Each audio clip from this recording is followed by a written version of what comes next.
At the end of the 23rd tournament arc, Toriyama moved into the Saiyan Saga. He continued to call it Dragon Ball, but Viz decided to call it Dragon Ball Z, and of course Toei decided to call it Dragon Ball Z as well. Toriyama did give Toei the name, hey, just call it Dragon Ball Z, I don't care, I'm just going to continue to call it Dragon Ball. And that's why there's a big 17 on volume number 1, because this is technically volume 17. And that's how you know, I've said this plenty of times, but it's always a very cool little thing that I've noticed, is that on pretty much almost all of these cover arts, you will find a number. There's number 18 on volume 2 here. There's number 19 on volume 3 here. Number 20 on Piccolo's lapel. And of course 21 on Bulma's little capsule jet bike scooter thingamajiggy, whatever you want to call it. And this goes all the way up to 42, which is technically volume 26 of the manga. And of course I've only brought out the first 5 here because that's what encompasses the Saiyan Saga part of volume 5, not the entirety of volume 5, because as you see Krillin with his hat, with his little colon cap, that is after the Saiyan Saga. Though that episode is included in Season 1. As you can see here, Vegeta is still here in the start of Volume 5, so that's why I pulled that one out. The season for the Saiyan Saga is the only saga in the entirety of Dragon Ball Z that can be contained into a single season. Season 1 is the Saiyan Saga. The next 2 seasons is the Frieza Saga. Though a lot of people like to split that up, it's still one cohesive story. The Namek Saga Season 2 ends after Goku shows up and he's in the middle of fighting Jason Birder. Well, that fight continues in Volume 3, in Season 3. So, it's pretty much the same story all the way up to the end of the Frieza Saga. So, that's why the season that I combine that. The Saiyan and Frieza, you could argue that you could combine those as well and say that the first 3 seasons of Dragon Ball Z is just one big mega series season. But you could probably cut Saiyan and Frieza into 2 seasons, mainly because the Frieza Saga feels like a very good sequel to the Saiyan Saga, although we'll get to that when we talk about the Frieza. We'll get to that, but we're going to be talking about the Saiyan Saga today. And of course, Toriyama seemed to have hit his stride once again with these vehicles. Look at these vehicles. He's got a vehicle here, he's got a vehicle here, he's got a vehicle here. Dragon Ball could have been a freaking vehicle racing manga for how many times he draws his characters riding vehicles, but they never actually ride vehicles in the actual manga. Of course, here the volume 1 is the shortest one because, well, volume 16 of the original in Japan is Dragon Ball. Volume 17 in Japan is Dragon Ball. Volume 17 is this volume, but the last 2 chapters of Volume 16 of our Volume 16, which is Volume 16 of OG Dragon Ball, contains the last 2 chapters, which were actually the first 2 chapters in Volume 17 in Japan. They shaved those 2 off, and they put those into Volume 16. That's why Volume 16 is a little bit thicker. It's a little bit of a bigger boy. That's why this one's a little bit of a smaller boy, because it's 2 chapters shorter, because they wanted to start this off with the Saiyan Saga, with the Raditz arrival, rather than the ending of the 23rd World Martial Arts Tournament arc. So that's why there's that. And of course, let's look through these and see if we have any more vehicles that Toriyama loves to draw with his characters. Let's see if I can find any. Ah, here's one! Goku and Gohan on a motorcycle. I love that. Love that. Goku apparently got his license in Toriyama's universe. Let's see. I think that's Gohan in this little race car here. And of course, I loved this one here. This is the Son family. Grandpa, Ox King here, Gyumao. He's lost his little helmet. Now he's just got this little horned helmet. He looks like a big, happy, jolly grandpa. And of course, Goku's got the map out here. Chi-Chi's angry, drive somewhere. Gohan's got. It's just a. It's. I wish we did more little stories like this. I wish he did some of these. They might feel like filler, but it's just some peacetime. Build some character. Let's show these family being a family. That would have been awesome to see. But of course, he draws these little one-offs here. What else do we have in this here? No, there's some battle stuff. Nope. More battle stuff. I do like that. Gohan never actually wears that. But it's a cool little concept design. I like that. Here's another one. Kame House Orochi in the little pickup truck. The Kame House pickup truck. I wonder if that's a Hot Wheels toy in Japan. They made this little Kame House car. That would have been awesome if they ever did that. Because, look at... I'm trying to... There you go. And look at how cool this thing is. I love the designs of these cars, man. I may not be an actual car connoisseur knowing the names of all these cars, but I love the designs. And then, of course, he loves aircraft as well. Let's see if he's drawn any aircrafts in Volume 3. Let's go in the back here to see if he's got any aircrafts. Volume 3, no, I wouldn't think so. It's mostly fighting in Volume 3. Yeah, but, oh, wait, there's at least one. Look at that, Goku on this little scooter. And that's the same one, same one that Bulma is riding. Not the exact same one, but a very similar design. It's got the little wheels. In the back, but the exhaust component is pointing downwards there. This is more of a jet-powered one, right there, right in the middle there. But it's a very similar design. That's the only vehicle in Volume 3. Let's take a look at Volume 4. Volume 4 is pretty much Goku versus Vegeta, and that's pretty much it. Yes. Let's see. Let's see here. Yep, this chapter begins with Goku fighting Vegeta, and Vegeta is still kicking all the way to here, though he has already been crushed by Gohan as the Uzaro. He's still around, and in the next chapter in Volume 5, he leaves the planet. But pretty much the entire encounter with Vegeta is this entire volume, Volume 4. That's why it's called Goku versus Vegeta, though it's technically not Goku versus Vegeta. It's just... Goku versus Vegeta is pretty much just right around here.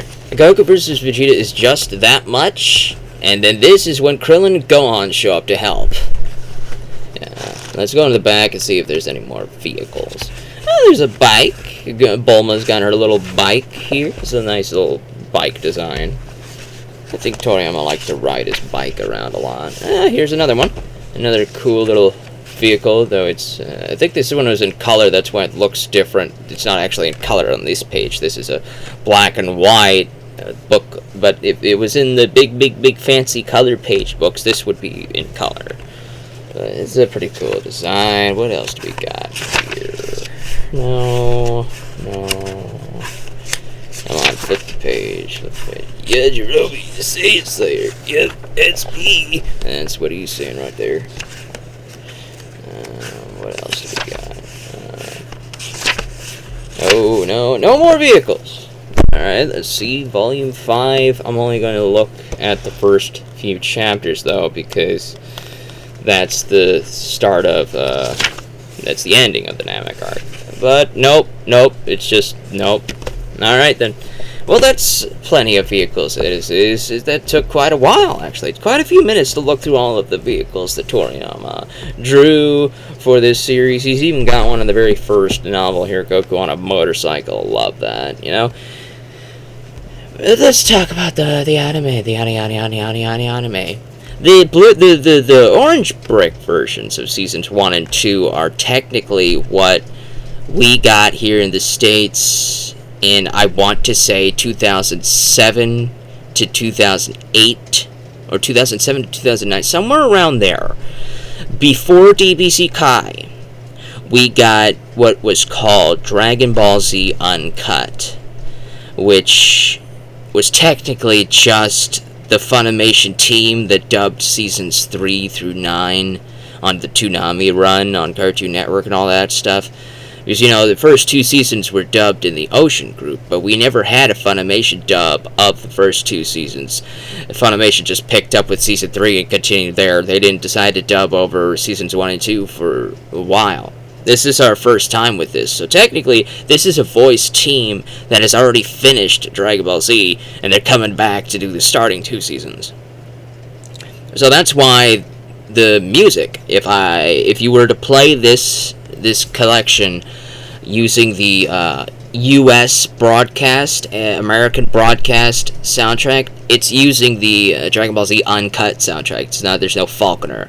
Faulconer didn't start coming until Season 3. So the music is just Dragon Ball Z Uncut's music for Seasons 1 and 2. That's why I decided this time, because I've already seen this season set twice. This is my 3rd time watching it. It's still a blast to watch, it really is. But this time, I decided to watch it with the Kikuchi score. It's better. Man, I do think so. I do think that it is better. The Kikuchi score is a lot better, though there is a lot of repetition. That's one thing that I will give to the uncut score and even to the Faulconer scores. There's not as much repetition. He just makes so much music. There's just so many albums of Bruce Faulconer music that he throws into all these episodes that it keeps it with a variety. There's not that much here. The first 15 to 20 episodes on here are new Kikuchi music. But by around the time the Saiyans show up, roughly, I want to say by the time Goku shows up, but maybe it's before that. Maybe around the time Nappa starts to fight everybody. The soundtrack would be what you would notice in Dead Zone, the first Dragon Ball Z movie. The Dead Zone movie, I always heard that one in the Pioneer or Ocean dub. So I got to hear the Kikuchi score for that first movie, so I recognized all these tracks. I knew exactly when they were played during Dead Zone, and they were played quite a lot here. Some of it I felt was a little bit misplaced, like when Goku used Kaioken, they played the Dead Zone theme. Like when Garlic Jr. first opens his Dead Zone, that Kikuchi score that kicks in is very ominous, it's very scary sounding. Personally, I would have had that play when Vegeta was powering up, because that just feels better, just feels more ominous, feels more menacing and terror-inducing. It just feels out of place for Goku's Kaioken. But, of course, there's another thing that I wanted to mention in the dub, because I did watch this in the English dub. I always watch this stuff in the English dub. Though I am kind of interested sometimes in listening to this stuff in the Japanese language with subtitles, just to see how the language is different. But for the most part, I've already figured out that the bulk of the translations is going to be how you would see it in the manga. Like, in my OG Dragon Ball first couple of seasons videos, I talked about some translation differences and how the dub would change quite a lot of crass humor into less crass humor. Like, they wouldn't call Roshi wanting a pafu, which is basically a motorboating. Like, he never actually asks for that in the dub, but he does in the manga. So I figured out pretty much for the rough translations for the scenes that are actually pulled from the manga, the dialogue, these little bubbles here, the dialogue is pulled from this. So if you want more rough translations that are close to the Japanese language for translations, read this, and I've already read all 42 of these dozens of times. I have the manga memorized, okay? I've got it memorized. It's just the anime, for most of these seasons, I've only seen one time. Season 1 is probably the only exception that I've seen multiple times. But most of these seasons I caught for the very first time on cable, on Toonami or whatever. I caught it one time, and then I watched AMVs or something of it. I didn't watch the manga the anime all that much.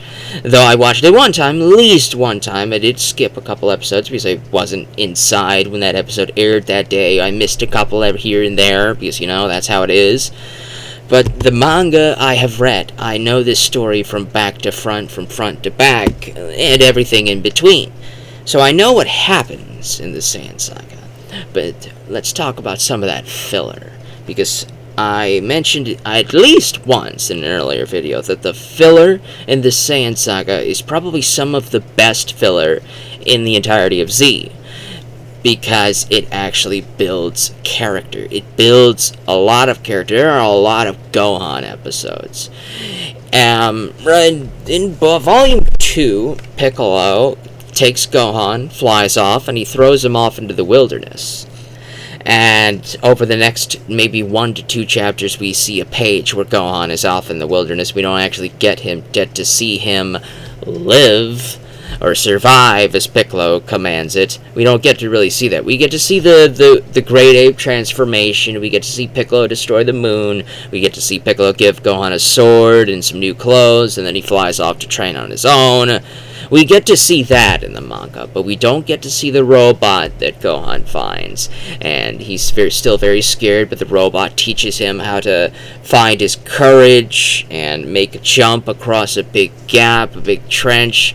The robot teaches him how to fend for himself, how to find food, how to make a fire. The robot is a great episode. I loved that episode.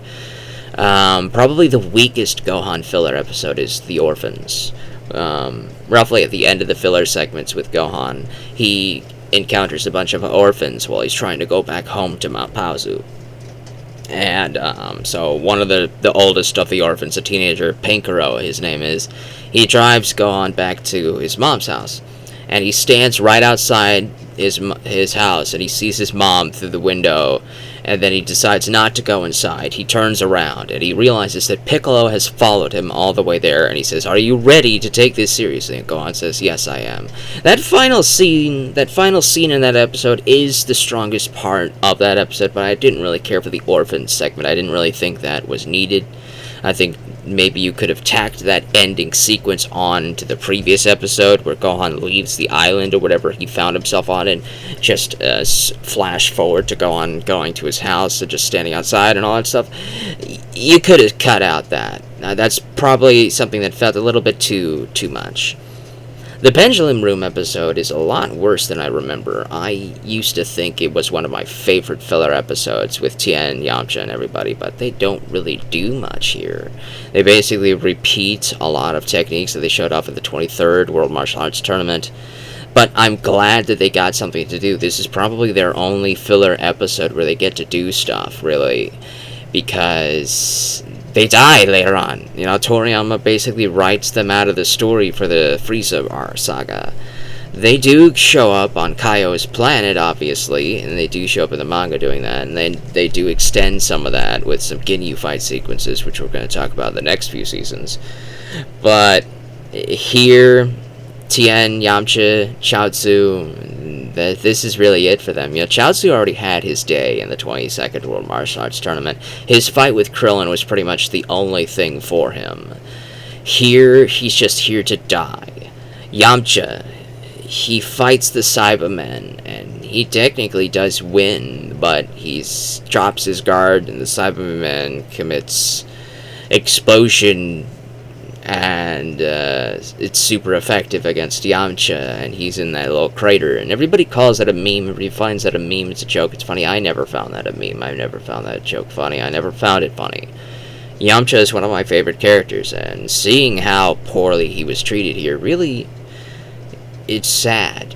But at the same time, having read through all of OG Dragon Ball before going into the Saiyan Saga again, and seeing this happen to Yamcha, this is a guy that we saw since the very first volume of OG Dragon Ball. He was there since the very beginning. He was Goku's first challenge. Yamcha was there from the start, and this is how you treat him? Really? Really? That this is the death that you give him? Just this sudden gone? I'll admit it really was a smack in the face. I really will. It really was this shock. Like, holy crap, Yamcha, the guy from the very beginning, he's dead! And, of course, in the Kikuchi score, the sound is gone. The music is gone. It's a really good atmosphere. It's got some really good atmosphere. It's really dramatic, but it's also kind of sad to see Yamcha go out like this. This is Yamcha, and he's not really going to have anything to do after this other than to get stabbed by Jiro's hand in the Androids arc. That's really all he has left in this series, is to just die again, almost die. But of course, in the filler is very kind to Yamcha, tends to be very kind to Yamcha. And the funny thing about the Pendulum Room episode is that Toei seemed to be under the belief that Krillin was still weaker than Tien and Yamcha, because his performance in that episode is pathetic. It really is. But I've been alluding to this for quite some time now, that Tien and Yamcha were being written out of the story in this season, that they're just going to die, and Krillin is going to adopt some of the best traits of both of these characters, and Piccolo is going to adopt the Tien stoicism stuff, because he's got a better dynamic with the main character that Toriyama actually wants to write stories with, being Gohan. Gohan is the best Chaozu. Piccolo is the better Tien. But that's the truth, is that we already have another big guy, little guy team up here, and they're better characters. So Tien, which is a decent, good character, pales in comparison to Piccolo, and Chaozu is a nothing burger, and he pales in comparison to Yamcha, but Gohan's just the next main character. Toei really gave a lot for Gohan in this season. The filler was very good for Gohan. What else do I have to talk about? I love the Princess Snake episode with Goku on Snake Way. They have a couple episodes where Goku runs into some stuff on the way to Kaio's house, and he falls off Snake Way. The shenanigans with Gaz and Mez, it's very good. I loved it. Princess Snake, I loved it. Gregory was okay. They extended a little bit. He's fine. I don't have any problems with it. Bubbles is amazing. Love Bubbles. Love the Bubbles sequence. It's great. But of course, they also skipped Kaio actually teaching Goku Kaioken and the Genki Dama. Oh yeah, Kaioken. I wanted to mention this. In the Funimation dub version, they say Kaioken. I hate this. I hate this. I hate this. I hate it. I hate it. Kaioken? No! There's an I in there! Kaioken! That's what it's called! Pronounce the I! Moving on. Vegeta is fantastic in this season, and he's also going to continue to be at the top of his game in Season 2. I love Vegeta when he's evil like this. When he becomes good, he's not really that good during the Androids arc. He's just a menace. He's just there to get in the way. But people love him. People love Vegeta. I love Vegeta. When I was a kid, Vegeta was my favorite character. He really was. When I was an edgy little crap of a kid, I loved Vegeta, man. He was my favorite character. And then, of course, Tien was my second favorite character. So what do I know? Tien. This is the time where I get to talk about Tien and how, well, the filler's fight sequence, the filler, they extend Tien's encounter with Nappa quite a bit. They give it an entire episode's length rather than just knocking him out right away.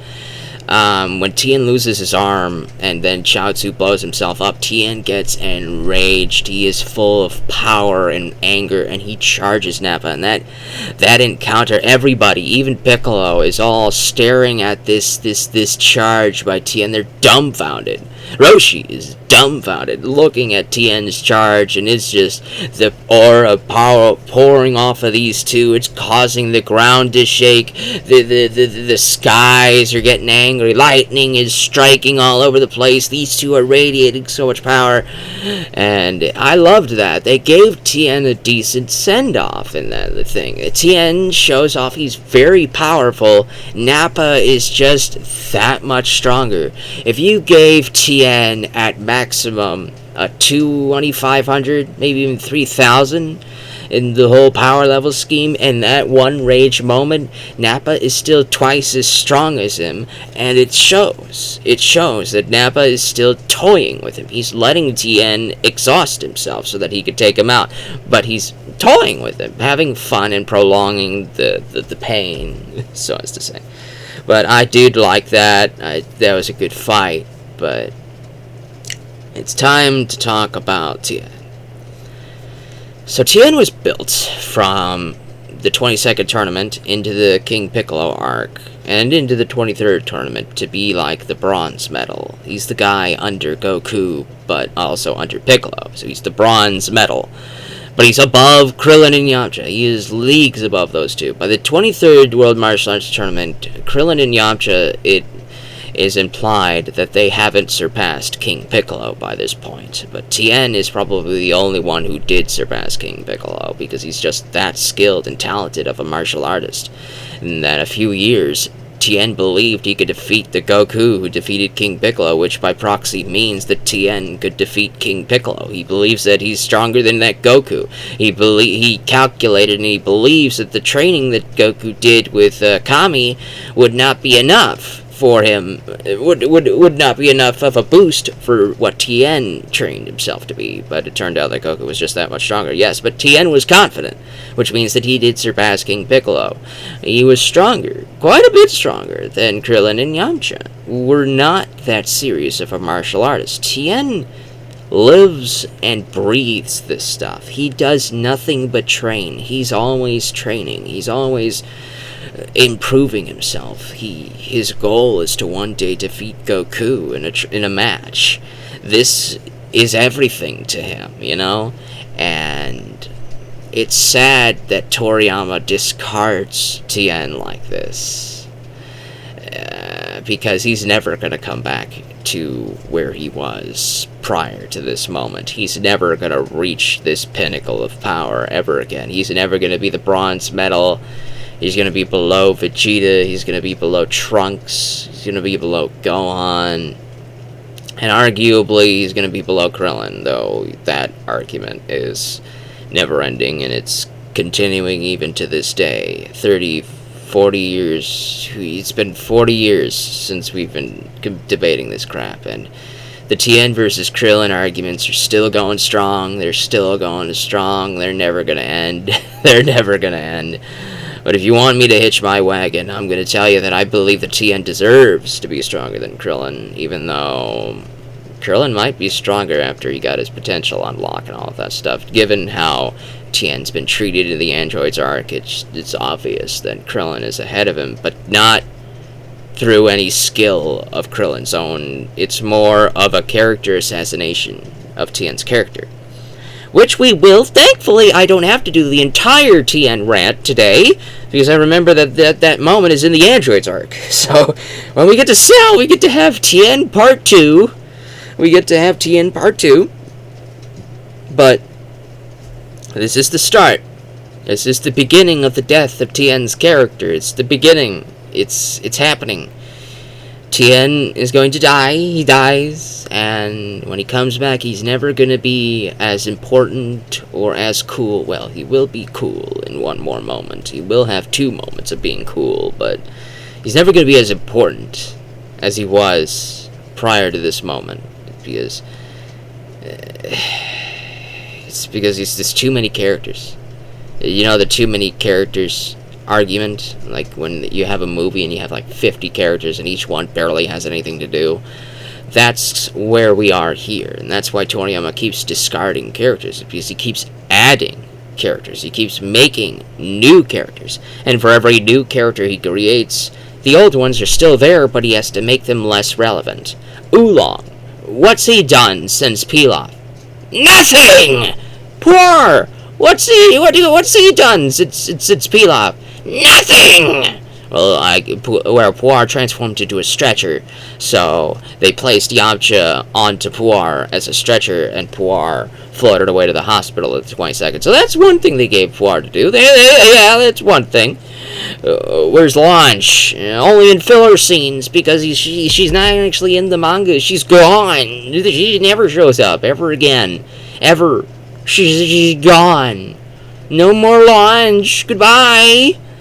It's just like too many characters. When he adds characters, he has to get rid of characters. So he's adding Piccolo to the cast. He's adding Piccolo as a hero, as a main character. And because of that, the prior Piccolo, Tien, is gone. We don't have need for him anymore. We have Piccolo to be Tien now. And Tien's techniques, like the solar flare, well, let's give that to Krillin. And Yamcha, he's gone, but Yamcha has aspirations of getting married. Yamcha is a romantic. Krillin was always more of a dreaming of being a stud muffin, but he never really talked about girls, getting girls, wanting girls ever since him meeting Master Roshi on that island for the 21st training arc. We never really get to see that ever again until the Saiyan Saga, when he starts talking about it more. He starts talking about that a lot more. He starts talking about it a whole lot more on Namek. And that's because Krillin has become Yamcha. He has adopted Yamcha's character traits and some of Tien's techniques and power. So Krillin is getting other people's stuff to build himself up because he wasn't strong enough by himself to carry on. So he has to take from other characters. That's kind of what Toriyama tends to do. He tends to take traits from other people to give to the new people that he is using right now, because the old people aren't going to be here to have those traits, but they already exist. They're there. They're character traits. He's already thought of them. Let's give him to this guy instead. And this other guy, he's gone now. And that's kind of what happens. So Piccolo and Krillin get to be bumped way up on the hero side. And Tien and Yamcha are discarded. Krillin and Piccolo are the new Tien and Yamcha. Yeah, there you go. What else can I talk about that's not rant-worthy, though? Is there anything praiseworthy? This is the perfect length for a season. It's the perfect length for an arc. The Saiyan Saga did not need to be more than a single season's worth. There are 2 episodes of the Namek Saga tacked onto the end, filler Namek episodes, where they're off in space and they encounter a spaceship full of refugees from a planet Frieza's destroyed. And then after that, in the beginning of season 2, we get fake Namek. But season 1, the encounter with Vegeta, it's a single season. It didn't need to be more than that. And this is the only time where one of the 4 Dragon Ball Z seasons, we have the Saiyan Saga, Frieza Saga, the Cell Arc, and the Buu Saga. There's 4 of them, right? This is the only one that's in a single season. Frieza has 2 seasons. Cell has 3 seasons. Buu has 3 seasons. It's bloated. Way big bloated. Very big bloated, and that probably means there's a lot of filler segments, there's a lot of cutaways and filler extensions and needless crap in the next few seasons to extend what could have just been a single season's worth of content. But that's what you have to do when you're playing catch up with a manga, when you're adapting an anime at the same time as the manga is making new episodes. And we're going to talk more about that when we get to Frieza. Overall, the Saiyan Saga is probably the best, most concise saga in the entirety of Dragon Ball Z. It's the best one. It's the introductory one. So if you want to introduce somebody to Dragon Ball, while I would say start at the Pilaf Saga, if you're going to go to Z, then here's where you start. It's the perfect starting point. It's a single season. You don't need to watch 2 entire seasons. You only need to watch 3 seasons. You don't need to get bogged down with all of that crap. You just get in with a single season, watch it. If you like what you see, then continue. And if you don't, then leave it alone. The Saiyan Saga is a very fun time. It's just not as good as Pilaf and Red Ribbon Army to me, but it has some of the best fights. The fight with Vegeta is probably one of the best in the entire series up to this point. It really is. And I love the Goku versus Piccolo fight in the 23rd. It's one of my favorite fights. But I think Goku versus Vegeta is superior to that fight in a lot of ways. I love it. I love the Saiyan Saga. It's fantastic.